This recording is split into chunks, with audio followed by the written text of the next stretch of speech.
I feel that this game was way oversold by gaming media. So unfortunately, it isn't what I was expecting at all. During the development of Cuphead, the game was getting a lot of press, like an insane amount of it. Maybe more than it deserves. I don't know, that's subjective. Everyone was going nuts for the style of the game, being a 2D run and gun and looking very much like the cartoons from the 1930s, taking inspiration from Fleischer Studios and Disney from that point in time. Probably Fleischer Studios more so than Disney due to its themes. There was a controversy due to a game journalist not even being able to play the tutorial level despite the game flat out telling him what to do, and for some reason he just wasn't doing it. And during the first level, it looked like he was running into things. In short, he made Doom 2016's gameplay from Polygon look like MLG skills, and it raised a whole bunch of concerns of game journalists needing skills to play games. Again. Cuphead is made in Unity, and everything was hand-drawn and colored in Photoshop, from what I read. They wanted that imperfect look that cartoons from the 30s had. The only thing not keeping from that era is the frame rate. Cuphead runs at 60 frames per second, while cartoons run at 24. The game looks pretty spot on and going for that 1930s look. Like the developers, I too grew up with VHS tapes that contained cartoons from that era. And being an animation student in college, going over the history of animation was watching these older cartoons part of the course. There's a film grain that covers the entire game, giving it the look as it being played on an old film projector. The music is reminiscent of that era too. It's very vaudeville, in which by this day and age, it is dated, but it does the game a service because it imitates the look and feel of the 1930s. The game is advertised as a run and gun. A jumps, X shoots, Y dashes, and B does a super. RB locks you in place so you can shoot without moving, and LB switches between your primary and secondary fire. In the game, you run and jump while shooting in 8 directions.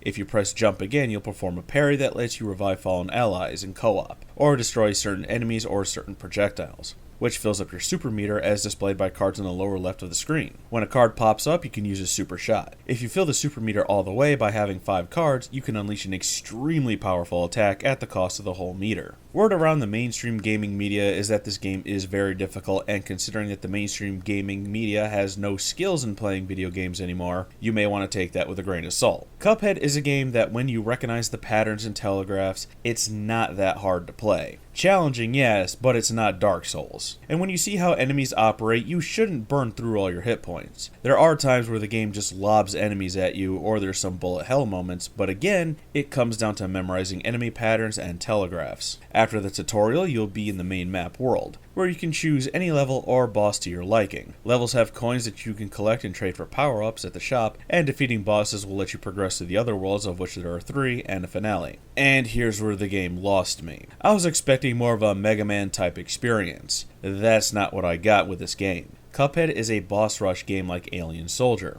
If you don't know what Alien Soldier is, you'd be forgiven. It's a rather obscure title for the Sega Genesis made by Treasure. And this is purely subjective and 100% me, but to me, there is a difference between run and gun and boss rush games. While they can share elements of each other, usually one is more dominant than the other. For example, games like Mega Man, Earthworm Jim, and Gunstar Heroes are run and guns. You run and jump about a level, make it to the end, and fight a boss. A boss rush is when you go from small arena to small arena fighting bosses, each arena being its own level, and that's where Cuphead falls in. Each world has 2 short run and gun levels used to collect coins to be used at the shops for upgrades. Then there's 5 bosses per world. You can complete these in any order you wish. Each boss has a pattern and telegraph, and once you get these figured out, it's not that hard. Each boss has phases, which you'll see if you die, as you're given a progress bar each time you die, which helps with learning the boss's patterns. Now, as unprofessional as this sounds, you can take, and I probably suggest, take everything that I just said about this game so far with a grain of salt. Because I only played the game for an hour, beat the first world,